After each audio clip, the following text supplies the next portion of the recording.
Hello viewers, welcome to Sahara TV. My name is David Miskis. Today with us we have Yinka Odumakin, Publicity Secretary for the Save Nigeria group. He's here with us today to talk about the recent 20th anniversary of the June 12 annulment of the elections, as well as the state of democracy as he sees it in Nigeria. Mr. Odumakin, thank you so much for being with us here on Sahara TV. Oh yeah, my pleasure. Yes, sir. So to begin, on June 12th, you all said that the State of Nigeria, Save Nigeria group was going to audit the state of democracy in Nigeria. Just briefly, if you could share with us maybe the top 2 or 3 findings that your group has discovered. Well, we had what we call democracy audit to look at what has happened to Nigeria between 1993 and 2013, which was 20 years. And our finding was that in those 20 years, the Nigerian democracy has not delivered to the people. That we've so much about democracy without Democrats, that in the 1993, Nigerians were richer than they are today, that because today we have 70% of Nigerians living below poverty line. We have had situations where we are able to conduct successful elections, whereas 2012 was about the unity of Nigeria, that we had an election that cut across tribal and religious divides. But today, Nigeria is divided along religious and tribal lines. And so those are the things we try to audit on June 12th. And we found that the quality of lives of Nigerian people has not been better in 20 years. And we also look at the question of corruption, that in the last 20 years, corruption has become a big thing in Nigeria, and government after government has not been able to tackle the question of corruption. We look at the rate of unemployment in the country, which was very frightening, the state of insecurity. So our audit was clear that our democracy has not delivered to our people, and that we need to do something about it to really have a real democracy in Nigeria. Yes, sir. Thank you for that. Just briefly to revisit the June 12th elections, you had mentioned before that Abiola had sacrificed himself for the people, and I was just wondering if, in your eyes, this sacrifice has met with a positive change from Nigeria, or if Nigeria is yet to realize that change.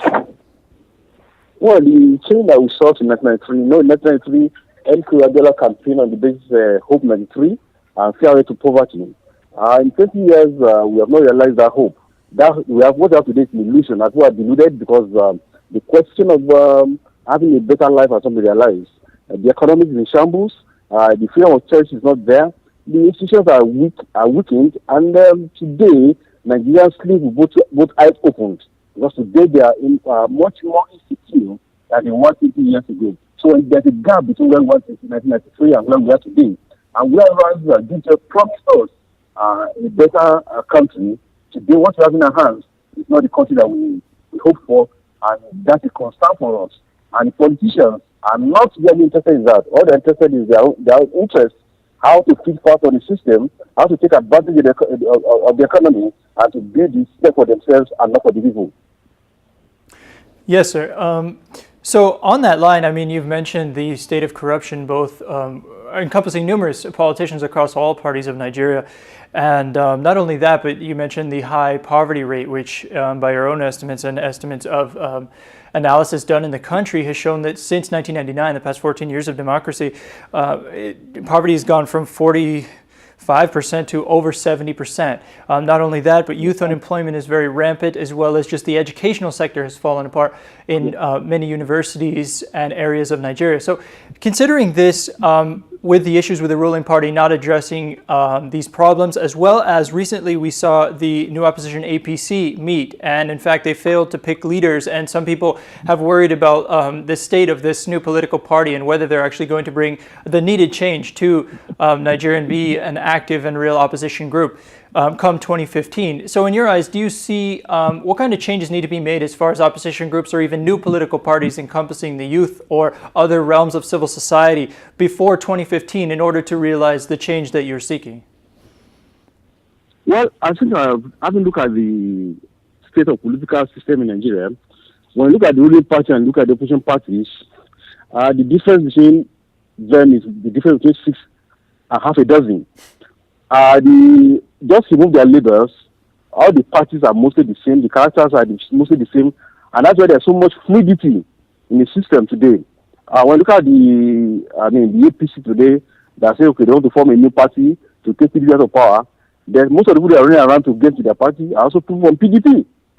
So they have not shown clearly in any way they were different from PDP. They have, when look at the performance of most of their leading elements, say for a few who have been in government in the last 14 years, their record of performance in office has not been different from what you have on the ground. And people are not talking of that we are having same of the same or more of the same.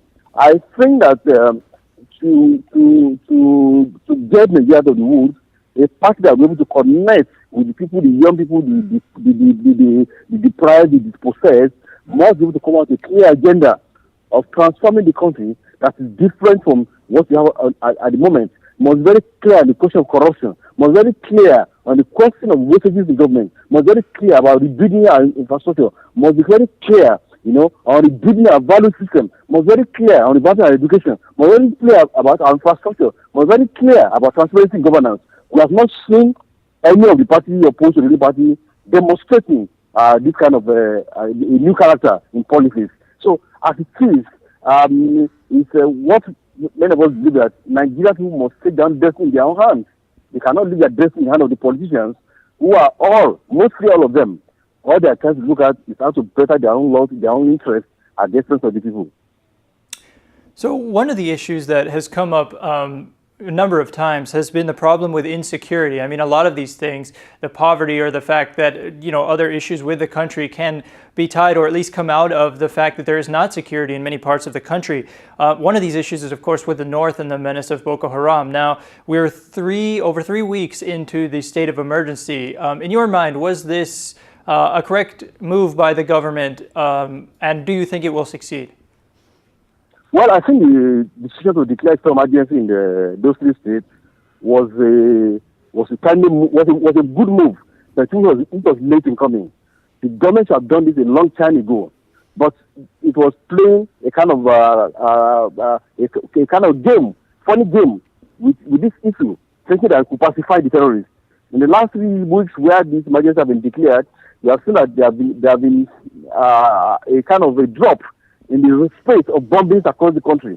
And what we need to do is what is being done now, to confront the terrorists, to let them know that there's government in Nigeria. At the point, it was clear that the Nigerian government was behaving as if there's no authority to handle security, law, and order in the country. You have a situation where the Boko Haram has said that, look, we don't recognize your authority, we don't need amnesty. It is the Nigerian government that needs amnesty from Boko Haram. Yet, the government went about setting up amnesty committee to say want to dialogue with people who are faithless. So the right approach is to first of all, rouse the terrorists, smoke them out of their holes, but that alone will not solve the problem. Without addressing the conditions that gave rise to this insurgency, we will not be able to get out of it. Until give hope to our young people. And I think it was the message President Clinton gave when he came here, that when your young people don't have any hope to live for, they are ready to die for any illusion. That you can get young people who are ready to strand themselves with bombs and go about killing people and killing themselves, shows that these young people are hopeless. And they go to the north of Nigeria, entire north and breast, have traversed everywhere. You can see the level of poverty in that region of the country. Despite the fact that the elite there have controlled power in 35 years after Nigeria 50 years of independence. They have done nothing for their people. They have kept their people in poverty, in penury, that now dangerous elements are having a lucrative ground to get people who can go about killing other people on earth. We must address the question of inequality. We must run our economy in a way that our young people are given hope. They are engaged. They have jobs. They can live their dreams. They are something to live for. Rather than thinking that, if you go and kill somebody, 27 virgins are waiting for them in heaven. If we don't do this, we're not going to solve this problem on a long-term basis. So, yes, law and order is important, but we must address the very conditions that gave rise to insurgency in this part of the country. Yes, sir. Now, of course, you mentioned before that the government, while having its role, also civil society has its own role to play. I was curious what you could tell me about any plans that the Save Nigeria group has to mobilize society come toward the elections of 2015 to just ask more of their government and to demand more from their government. Oh, well, part of the thing that we did was on June 12th, when we had democracy audit. We brought the representative of the federal government of Nigeria to put them on the spot, tell us what they have done. And of course, they saw the federal government sent the Minister of Information to address that meeting. And it could gauge the mood of the people, how they feel about the government. From there, we intend to go down to the state level, to go down to the local government level. Because when we talk of governance in Nigeria, it's not only about federal government, it's at all tiers of government. A lot of money are going to every tier of government, yet which we didn't deliver. We want to open the eyes of their people, we want to unblock their mind, to galvanize them and let them see that they must demand accountability and good governance from their leaders.